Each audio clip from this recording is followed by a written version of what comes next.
Welcome to the session of understanding about the public speaking.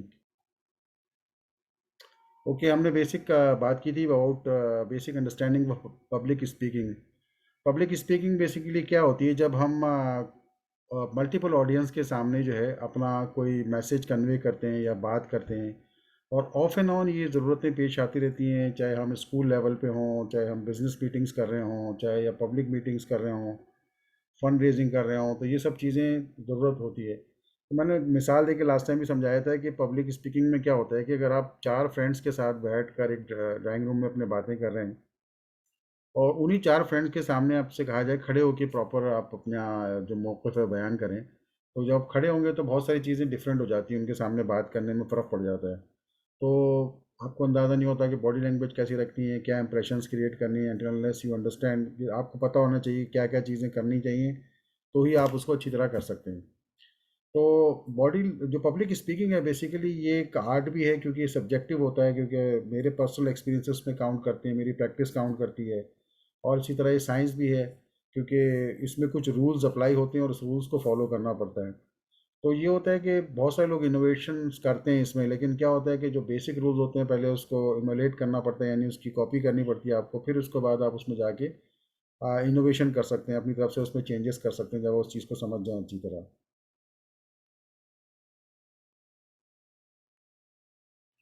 Okay, दूसरी चीज़ जो अब हम करते हैं इसके अंदर वो ये था कि उसमें क्या क्या चीज़ें शामिल होती हैं। सबसे पहले जो मैं इम्पोर्टेंट देता हूँ जिस चीज़ को, हालांकि ये कोई डिफाइंड टर्मिनोलॉजीज नहीं है, लेकिन ये सिर्फ मैंने अपनी तरफ से समझाने के लिए लोगों को बनाई है कि मैकेनिक्स ऑफ पब्लिक स्पीकिंग। सबसे पहले तो सबसे पहले ये चीज़ आ जाती है कि मैकेनिक्स क्या है। मैकेनिक्स से मेरी मुराद ये है कि सबसे पहले आपने जहाँ जाके खड़े होना है आपकी, तो आपकी क्या पोजीशन होगी, आपने क्या पोजीशन चूज़ करनी चाहिए जहाँ आप खड़े हों, तो आप कंफर्टेबल फील करें और आप वो चीज़ें जो कुछ आप चाहते हैं करना, यानी अपनी बॉडी लैंग्वेज को डिस्प्ले करना, सामने वालों को देखना समझना, ये सब चीज़ आप आसानी से कर सकें। तो ये बेसिकली सबसे इंपॉर्टेंट चीज़ होती है कि पोजीशन आप क्या चूज़ कर रहे हैं जो स्टेज के हिसाब से, ठीक है ना। दूसरी बात है कि अगर आप कुछ इक्विपमेंट्स यूज़ करना चाह रहे हैं, जैसे आप जो भी ऑडियो विजुअल इक्विपमेंट्स हैं, माइक है, प्रोजेक्टर्स है, ओवरहेड प्रोजेक्टर्स हैं, जो भी चीज़ें आप यूज़ करना चाह रहे हैं उसके बारे में आपको अच्छी खासी नॉलेज होनी चाहिए कि कैसे ऑपरेट होते हैं, किस तरह इसमें मैं ऑपरेट करूँगी, ठीक है ना। ये सब चीज़ें करूँगी या करूँगा, तो ऑब्वियसली ये सब चीज़ों की आपको पता होना चाहिए। और ऑब्वियसली सबसे इम्पोर्टेंट चीज़ है कि बॉडी लैंग्वेज। देखिए, बॉडी लैंग्वेज अगेन, आप प्रेजेंटेशन की जब में जाएंगे तो सबसे पहले तो आपको अपनी बॉडी लैंग्वेज ऐसी रखनी है कि सामने वाले जो है आपकी बॉडी लैंग्वेज को देखकर एक पॉजिटिव इमेज कायम करें। तो जैसे मैंने बताया था कि बॉडी लैंग्वेज के इस्तेमाल से आप अपनी प्रेजेंटेशन को 5 टाइम्स मोर इफेक्टिव बना सकते हैं। लेकिन जब आप प्रॉपर प्रेजेंटेशन में या पब्लिक स्पीकिंग में जा रहे होते हैं तो वहाँ सबसे इम्पॉर्टेंट चीज़ होती है कि भाई आप ऑडियंस की बॉडी लैंग्वेज को भी देखना चाहिए, आपको एक्सप्रेशंस उनके देखना चाहिए कि आपकी प्रेजेंटेशंस का उन पे क्या बेसिकली उसको क्या इफ़ेक्ट हो रहा है, वो उसको किस तरह से जो है वो देख रहे हैं इस चीज़ को, ठीक है ना। फिर इसके बाद हम लोग आ जाते हैं अब वॉइस मॉड्यूलेशन। अब दूसरी चीज़ जो चाहिए होती है वॉइस मॉड्यूलेशन। वॉइस मॉड्यूलेशन का क्या मतलब होता है कि एक तो होती है हमारी नेचुरल वॉइस जो हम बात कर रहे हैं, लेकिन उस नेचुरल वॉइस में भी दो तीन चीज़ें होती हैं, जैसे क्या कि हमारी high pitch, low pitch, loud या थोड़ा सा लो हम उसमें बात करें। और हाई पिच मतलब उस जब हम बहुत ज़ोर से बात करते हैं तो ऑब्वियसली कभी हमारी आवाज़ बारीक हो जाती है। तो और ये सब चीज़ें जो है हमें कंट्रोल करनी पड़ती हैं। और साथ में अगर आपने अपनी प्रेजेंटेशन में कुछ ऐसी जगहें रखी हुई हैं जहां आप किसी किस्म की कोई स्टोरी टेलिंग करना चाहते हैं या कोई बात बताना चाहते हैं जिस पे बहुत इम्फसाइज करना चाहते हैं, तो अपनी वॉइस में अगर आप एक्सप्रेशंस शामिल करना चाहते हैं तो उस एक्सप्रेशंस में आपने फिर अपनी वॉइस को कैसे मॉड्यूलेट करना चाहिए, तो इसके लिए आपने थोड़ी प्रैक्टिस करनी पड़ेगी और प्रेजेंटेशन के हिसाब से प्रिपेयर करनी पड़ेगी।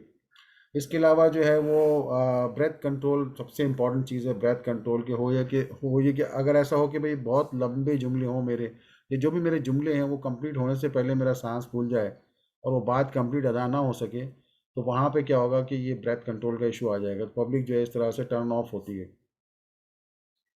तो ब्रेथ कंट्रोल आपने रखना चाहिए ताकि, और ज़ाहिर है कि उस ब्रेथ कंट्रोल की प्रैक्टिस करनी चाहिए। एक तो वैसे जो लोग एथलीट्स होते हैं भागते हैं अपने स्टेमिना बनाते हैं, वो एक सेपरेट चीज़ होती है।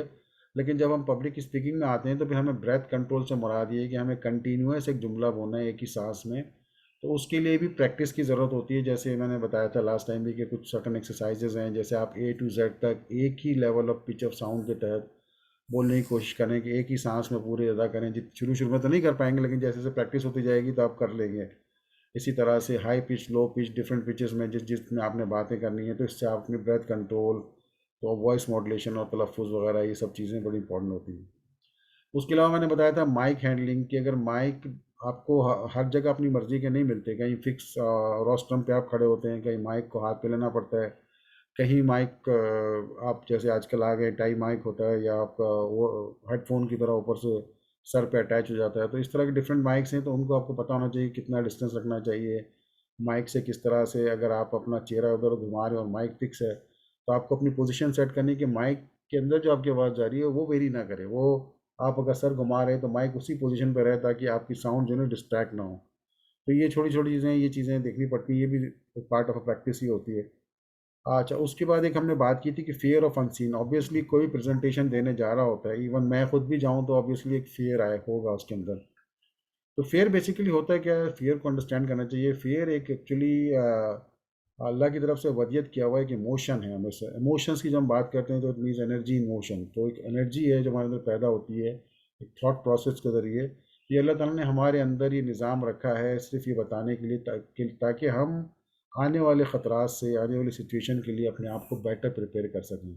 तो फियर जो है एक नेचुरल फिनोमेना है, एक इमोशन है, और इस इमोशन से हमें फ़ायदा होता है कि हम प्रिपेयर्ड होते हैं आने वाले ख़तरात को फेस करने के लिए। तो सबसे मेन चीज़ ये है कि उसके लिए बेटर प्रिपेयर हों और उसको फेस करें, ठीक है ना। अगर कुछ लोग ऐसे होते हैं जो किस चीज़ से फेयर खा जाते हैं और उसके बाद उसको लिंगर ऑन करते चले जाते हैं, तो वो फेयर जो है वो फोबिया में कन्वर्ट हो जाता है। जब फोबिया में कन्वर्ट हो जाता है देन उसके बाद फिर ये होता है कि आपको जाके किसी सेक्रेटरी से ही हेल्प लेनी पड़ती है, तब जाके मसला हल होता है। तो फेयर तो एक अच्छी चीज़ है, वो एक कुदरत की तरफ से दिया हुआ हमारा गिफ्ट है। उसकी वजह से हमारे अंदर वो एनर्जी पैदा होती है जिसके लिए हम आने वाले ख़तरों से निपटते हैं, तो उसको ओवरकम करते हैं, उसके लिए बेटर प्रिपेयर होते हैं। लेकिन फेयर को हमेशा यानी जो भी आपके जहन में जिस चीज़ से फेयर हो रहा है उसको फेस करना चाहिए, तैयारी करके उसको फेस करना चाहिए, सिर्फ उसको एक छोड़ नहीं देना चाहिए, काइंड ऑफ, ठीक है ना। उसके बाद ही हम लोग आ जाते हैं इस टॉपिक के ऊपर कि भी complete knowledge of your audience, ये एक फोर्थ पॉइंट है। इसमें देखिए कि जो नॉलेज होती है ऑडियंस की, ये बड़ी ज़रूरी है। फॉर एग्जांपल मतलब आप किस चीज़ की प्रेजेंटेशन देने जा रहे हैं। आप मोटिवेशनल स्पीकर हैं तो ऑब्वियसली लोग मोटिवेट होने के लिए आ रहे हैं, ठीक है ना। या आप कोई मसलन किसी कोई सेल्स प्रेजेंटेशन कर रहे हैं किसी कंपनी में, जहाँ कितनी सेल्स हुई है, क्या प्रोडक्ट्स हैं, वो सब बताएंगे। तो उसकी तरतीब आपको उसी हिसाब से बनानी पड़ेगी। फिर अपनी पिच और अपनी साउंड और ये सब चीज़ें भी उसी हिसाब से रखनी पड़ेंगी। फिर आप ज़्यादा किसी टॉपिक पे अगर कोई एजुकेशनल लेक्चर दे रहे हैं, जैसे मैं बॉडी लैंग्वेज पे दे रहा हूँ या मैं प्रेजेंटेशन लेक्चर पे दे रहा हूँ, अगर हम फेस टू फेस हैं, तो हम मुझे अंदाज़ा होना चाहिए कि भाई मेरे ऑडियंस जो है ना वो क्या क्या सलाहियतें रखते हैं, मतलब किस एज ग्रुप के हैं, किस एजुकेशन ग्रुप के हैं, ताकि मैं उसी हिसाब से अपने आप को प्रिपेयर करूँ, ताकि लेक्चर को मैं ज़्यादा इफ़ेक्टिव और इंटरेक्टिव बना सकूँ, ठीक है ना। और ये प्रेजेंटेशन से पहले हमें डिसाइड करना पड़ेगा कि प्रेजेंटेशन हम किस तरह की रखना चाहते हैं, इंटरेक्टिव रखना चाहते हैं या इसको एक वन साइड प्रेजेंटेशन बनाना चाहते हैं। लेकिन वन साइड प्रेजेंटेशंस में अक्सर लोग आपको पता है सो जाते हैं, चाहे कितनी इंटरेस्टिंग प्रेजेंटेशन क्यों ना हो, जब तक जना आप ऑडियंस को इन्वॉल्व नहीं करेंगे, उनसे उनके साथ इंटरेक्ट नहीं करेंगे, ठीक है ना। तो ज़ाहिर है। और उसके अलावा एज ग्रुप है, डेमोग्राफी है, मसलन कुछ ऐसी प्रेजेंटेशन आप दे रहे हैं जिसमें बहुत बूढ़े लोग भी बैठे हुए हैं, बहुत जवान लोग भी बैठे हुए हैं, और किस किस इलाके से बिलोंग करते हैं, ये सब चीज़ें भी देखनी पड़ती हैं। मैंने लास्ट टाइम भी मिसाल दी थी कि यहाँ दुबई में एक कुछ दिन पहले एक शो हुआ, कॉमेडी शो हुआ, उसमें कुछ कॉमेडियंस पाकिस्तान से आए, उन्होंने लगातार 3-4 लतीफ़े जो है पठानों के मुतालिक सुना दिए। उनको ये अंदाज़ा नहीं हुआ कि ऑडियंस में पठान ही बैठे हैं, और वो उसको महसूस कर गए, और फिर ये बात लड़ाई झगड़े तक चली गई। तो अगर वो चीज़ ये नॉलेज रख लेते कि यार हमारे ऑडियंस में पठान भी हैं, तो ठीक है, एक आध तो ठीक है, लेकिन अब कंटिन्यू नहीं करना चाहिए इस चीज़ को, तो शायद उनका वो प्रोग्राम फ्लॉप नहीं होता। तो it is something like that. Okay, let's move to this thing about the mechanics of public speaking की जो मैंने बात की थी। तो सबसे पहले जब मैं आता हूँ कि position you choose on the stage, तो ये कुछ पोजीशंस लोग इस तरह चूज़ करते हैं कि जिसमें जो है ना लोग ऐसी जगह खड़े होते हैं जहाँ अगर आप प्रेजेंटेशन में कुछ स्लाइड्स दिखा रहे हैं तो ब्लॉक हो रही हैं, या फ्रंट में आप आ रहे हैं, फिर आपके मुंह पे प्रोजेक्टर की रोशनी पड़ रही है, तो ये सब चीज़ें जो है ना ये आपकी प्रेजेंटेशन को भी ख़राब करती हैं और ऑडियंस को भी जो है ना डिस्ट्रैक्ट करती हैं। तो ये जो चीज़ें हैं इसके लिए बहुत इस चीज़ का बड़ा ख्याल रखना चाहिए कि आप किस पोजीशन पे जाके और किस अंदाज में खड़े होंगे, ताकि आप, अगर आप मसलन आपके पीछे एक स्क्रीन चल रहा है और आप सामने खड़े हैं, तो आपको ऐसी जगह खड़ा होना चाहिए, अपने आप को प्लेस करना चाहिए जहाँ से आप स्क्रीन को भी देख सकें चाहें तो, और वहीं से आप सर पोजीशन बदले बगैर जो है ना ऑडियंस की तरफ भी नज़र घुमा सकें। ज़्यादा प्रेफरेबल यही होता है। दूसरा ये था, मैंने बताया था कि कुछ लोग होते हैं जैसे रोस्ट्रम पे जाके जो है वो तकरीरें करनी होती हैं, फिक्स माइक होते हैं आपके पास, ऑप्शन यही होता है। उसमें ये होता है ज़ाहिर है, ऑब्वियसली अपने आप को पहले एडजस्ट करना पड़ता है, माइक से डिस्टेंस आपको पता होना चाहिए कितना रखना है माइक को, अगर आप एडजस्ट कर सकते हो तो बिगिनिंग में कर लें, ज़्यादा बेहतर होता है। लेकिन जो एक प्रॉब्लम आती है वो ये आती है कि लोग जो है ना वो रोस्ट्रम को जिस तरह ये पकड़ा हुआ है बड़े उंगलियों की टाइट करके जैसे सख्त होके, तो ये बेसिकली क्या है, ये नर्वसनेस की निशानी है, क्योंकि रोस्ट्रम ऑलरेडी सेल्फ एक डिफेंसिव चीज़ होती है, सामने आपकी बॉडी लैंग्वेज को प्रोटेक्ट कर रही होती है। तो लोग जो अपनी नर्वसनेस को और इस चीज़ को छुपाने के लिए, फियर को छुपाने के लिए ये इस चीज़ को पकड़ लेते हैं, तो ये जो लोग इस चीज़ को समझते हैं बेसिकली वो, उनको अंदाज़ा हो जाता है कि द प्रेजेंटर इज़ नर्वस। वो आपको अपने पब्लिक में कोशिश करना है, शो नहीं करना है। उसके बाद मैं आ जाता हूँ एक नेक्स्ट उसके ऊपर स्लाइड के ऊपर अपना, इसमें देखिए ये जो पोजीशन है ना मेरे लिहाज से बेहतरीन पोजीशन है, जिसमें माइक के साथ डिस्टेंस भी एक बड़ा अच्छा बना हुआ है, और ओपन पाम जेस्चर्स हैं, पब्लिक के सामने आप बड़ी अच्छी अपनी बॉडी लैंग्वेज डिस्प्ले कर रहे हैं, फेशियल एक्सप्रेशन भी बड़े इम्प्रेसिव हैं। तो ये जो है ना this is a very good position to talk to. असल में ये पिक्चर्स मैं इसलिए दिखा रहा हूँ कि ताकि आपको अंदाज़ा हो सके कि पब्लिक स्पीकिंग में लोग क्या क्या मिस्टेक्स करते हैं और किस तरह से ये सारे प्रॉब्लम्स हो जाते हैं। Okay, let's move to our next screen. अभी देखिए ये भी एक है, इसमें ओपन पाम जेस्चर है और कॉन्फिडेंस लुकिंग प्रेजेंटेशन है, माइक से बहुत अच्छा उसका वो बना हुआ है डिस्टेंस भी। लेकिन अल्टीमेटली आप देखिए कि रोस्टम को उन्होंने बड़ी टाइट फिंगर से पकड़ा हुआ है, तो it is also a display of nervousness, और ये फ्रंट में है तो लोग जो बैठे हुए देख रहे हैं उनको अंदाज़ा हो रहा है, फिर ये ऑब्स्ट्रक्शन भी कॉज कर रहा है। तो I don't think it is a very good position to stand with. अच्छा, उसके अलावा जो मैंने आपको बताया था कि ऑडियो विजुअल इक्विपमेंट्स की जो हम लोग यूज़ करते हैं, तो देखिए एक सिंपल सा जो पहले बहुत ज़मानों से चला आ रहा है, हम लोग देख रहे हैं, इसको फ्लिप चार्ट कहते हैं, कि आप उसके ऊपर ड्रॉ कर सकते हैं, लिख सकते हैं, बात कर सकते हैं। तो इसमें जो है जो पोजीशन है, देखिए जो पोजीशन स्टैंडिंग पोजीशन है मेरे नज़दीक बेस्ट पोजीशन है, क्योंकि वही सर घुमा के वहीं से वो लिख भी सकते हैं, देख भी सकते हैं फ्लिप चार्ट को, और उसी से ही ऑडियंस को भी देख सकते हैं पलट के इन अ सिंगल ग्लांस। तो ये जो चीज़ है ना कि इम्प्रेशन ऑडियंस के आप नोट कर सकते हैं, this is very very good and important position, जिसमें कि बेहतर पोजीशन है इसके लिहाज से।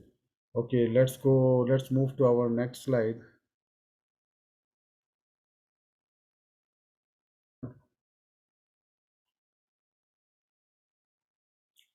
Okay, let's move to our next slide.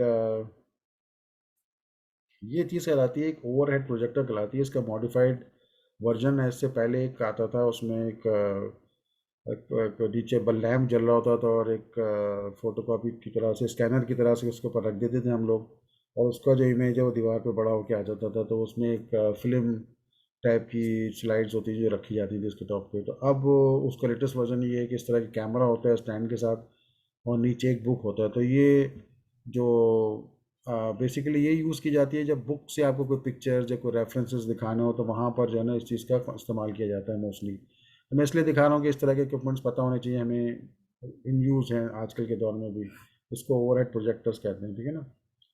इसके अलावा ये अब उसके बाद जो नेक्स्ट जनरेशन आ गई प्रोजेक्टर्स का नाम था इसका इंटरेक्टिव बोर्ड्स। ये कहना लगे इंटरेक्टिव बोर्ड्स में ये था कि एक प्रोजेक्टर और पीसी दोनों से ये इंटरेक्टिव बोर्ड कनेक्ट होते थे। तो जो इमेज प्रोजेक्ट होती थी और उसके ऊपर आप अगर जो कोई आप कुछ कमेंट्स लिख रहे हैं कर रहे हैं, उसको प्रिंट आउट भी ले सकते थे और उसको फिर डिस्प्ले भी कर सकते थे इस तरह से। अच्छा, इसके बाद नेक्स्ट जनरेशन जो आ गई, देखिए ये प्रोजेक्टर्स की आ गई। तो प्रोजेक्टर्स की एक शुरू शुरू में इस तरह ज़्यादातर होता था, टेबल पर रख के और सामने बड़ा स्क्रीन करके दिखा रहे हैं। ये सबसे ज़्यादा इसमें लिमिटेशन ये है कि आप क्रॉस नहीं कर सकते और ऐसी जगह प्लेस हो जाते हैं कि जहाँ आपके मुंह पे भी रोशनी पड़ रही है, आप ऑडियंस को नहीं देख सकते और आप जो है ट्रैप होकर रह जाते हैं। ये तो सबसे वर्स्ट सिनेरियो होता था। लेकिन अब माशाल्लाह ये प्रोजेक्टर जो है वो हैंगिंग वाले आ गए कि ऊपर क्लासरूम में सीलिंग के साथ या बोर्ड रूम में ऊपर सीलिंग के साथ अटैच हो जाते हैं। तो अच्छा, उसके बाद जो दौर आया बेसिकली वो आया स्मार्ट बोर्ड्स का। तो स्मार्ट बोर्ड्स में ये ऑप्शन था कि स्मार्ट बोर्ड और प्रोजेक्टर दोनों जो है ना पीसी से कनेक्ट हो जाते थे, और उसके बाद जो है वो उसके ज़रिए जो है वो आप प्रेजेंटेशन दे सकते हैं, प्रेजेंटेशंस को उसमें सेव भी कर सकते हैं पीसी में। तो ये सब चीज़ें कर सकते हैं, लेकिन स्मार्ट बोर्ड और प्रोजेक्टर मिला के काफ़ी एक्सपेंसिव सा ये सूरत हाल हो जाती थी। तो अब जो लेटेस्ट वर्जन है वो ये है कि अब आप डायरेक्टली जो है ना स्मार्ट प्रोजेक्टर्स आ गए। एक नॉर्मल वाइट बोर्ड जो क्लासरूम में होता है या ऐसी जगहों पे होता है जिस पे आप पेन से लिख भी सकते हैं, वो सिर्फ चाहिए होता है। सिर्फ प्रोजेक्टर ही एक केबल HDMI केबल के साथ पीसी से कनेक्टेड होता है, और आप जो है वो सारी प्रेजेंटेशन उसके ऊपर कर सकते हैं। फिर उसी स्मार्ट प्रोजेक्टर के ज़रिए से ही उस इमेज को आप दोबारा पीसी पे सेव भी कर सकते हैं, और आपके लिए बड़ी आसानी होती है मूव करने के लिए, क्योंकि आप बोर्ड के दोनों तीनों तरफ मूव कर सकते हैं, लिख भी सकते हैं अपने पेन से और देख भी सकते हैं। तो ये लेटेस्ट वर्जन है।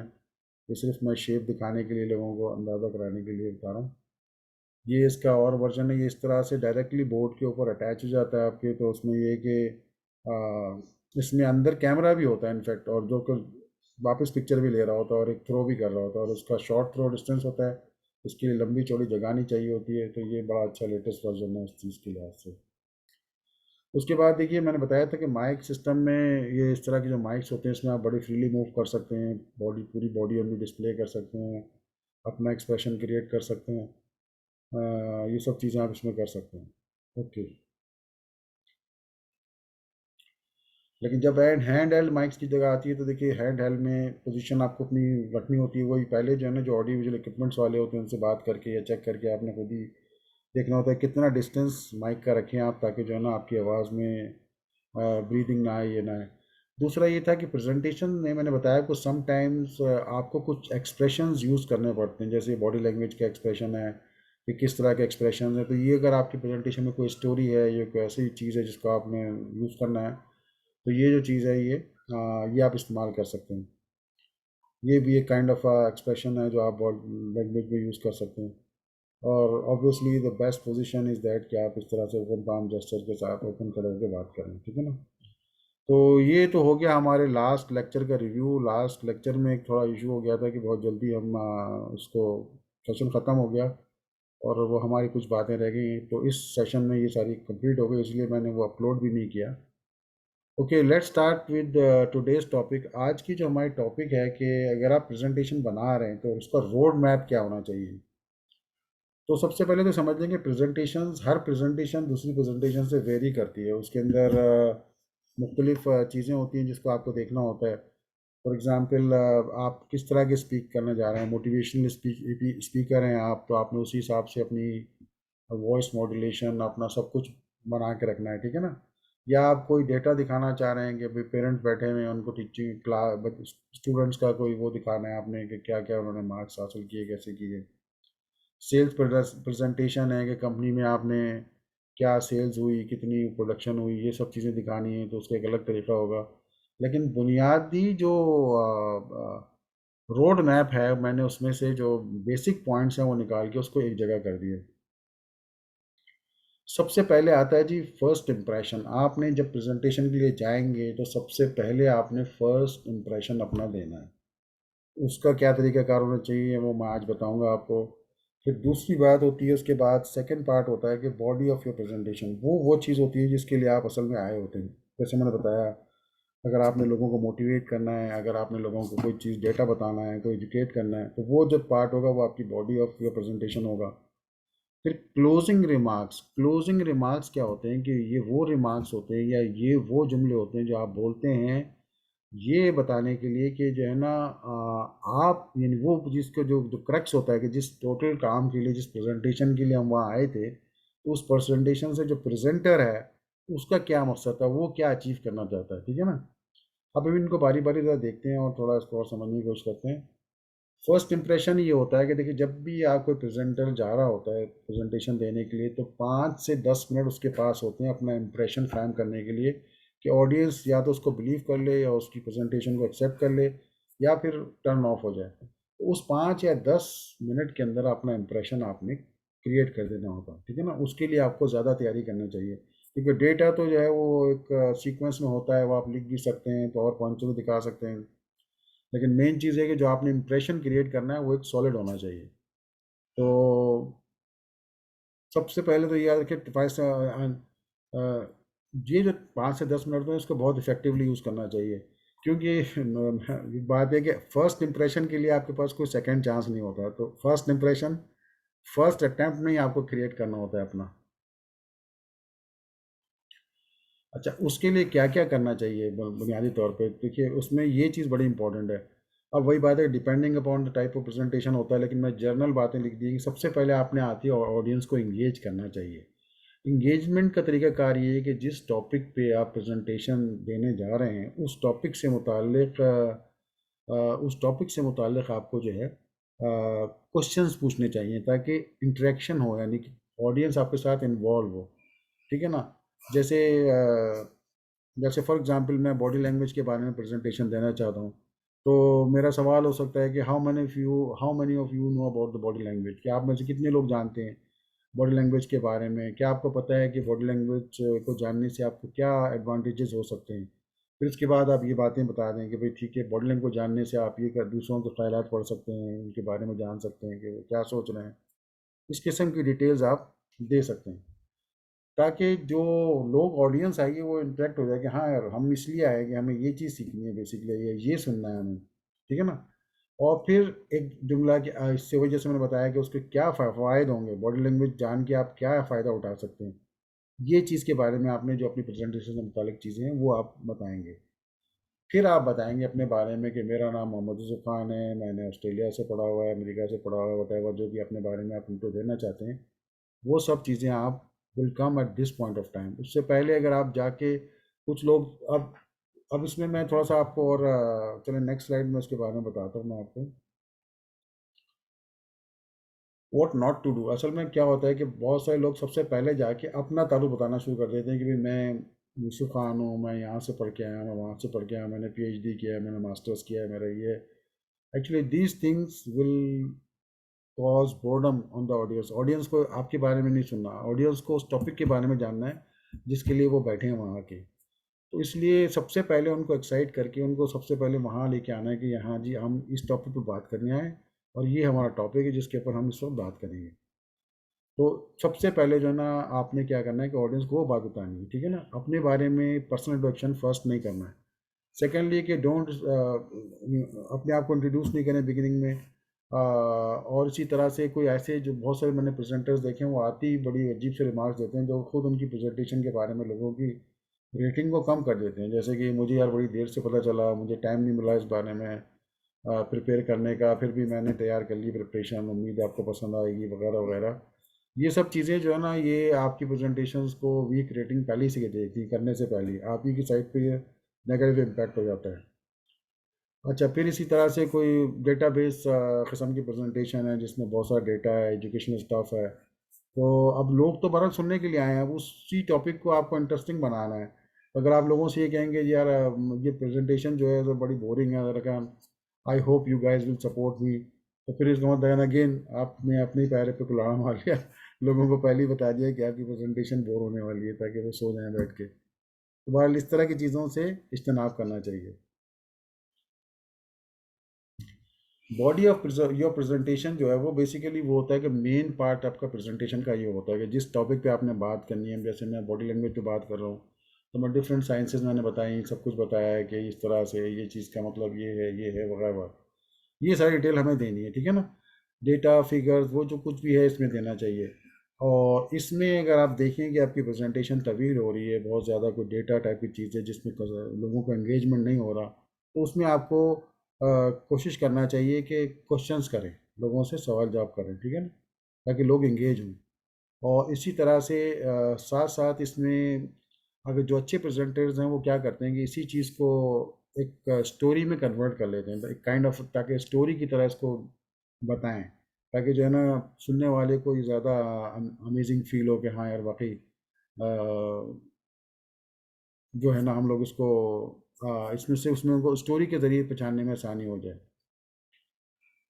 थर्डली, लास्टली जो होता है इसमें प्रेजेंटेशन में, कि आपके क्लोजिंग रिमार्क्स क्या होने चाहिए। फॉर एग्जांपल, मैंने एक प्रेजेंटेशन कंडक्ट की और उसके आखिर में, मतलब मुझे मुझे उस प्रेजेंटेशन से क्या हासिल करना था बेसिकली, या ऑडियंस की सपोर्ट हासिल करनी थी, या कि मैं फ़ंड रेजिंग का काम कर रहा था तो मुझे लोगों से फ़ंड इकट्ठा करना था, या मैं बॉडी लैंग्वेज का कोर्स कराना चाहता हूँ, उसकी मैं इंट्रोडक्टिव प्रेजेंटेशन करा रहा था।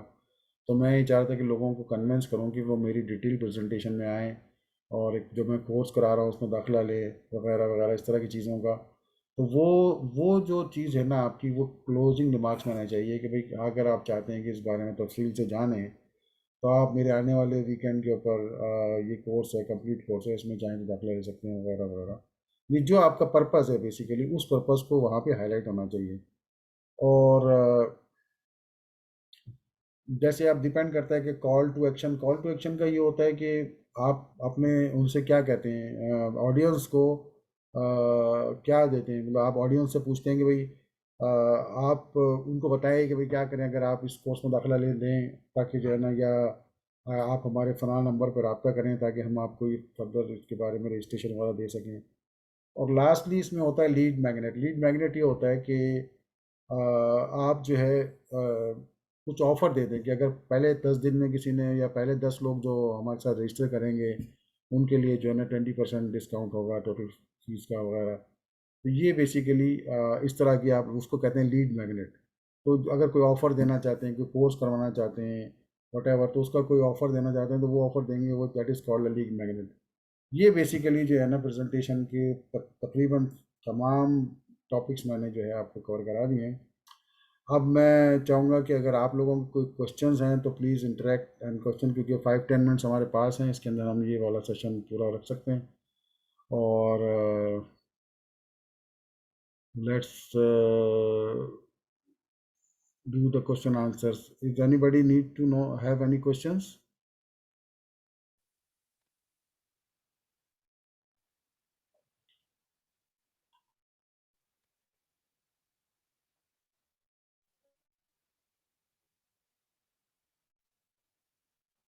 जी सादिया, आप बात कर लें।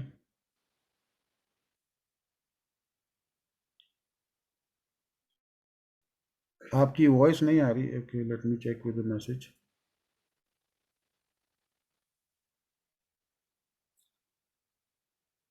That's good. आप सादिया कह रही हैं कि very good ideas, very helpful, जो टिप्स हैं सुपर्ब हैं, थैंक यू वेरी मच। कोई आप इससे रिलेटेड कोई क्वेश्चन पूछना चाहते हैं तो बताएं।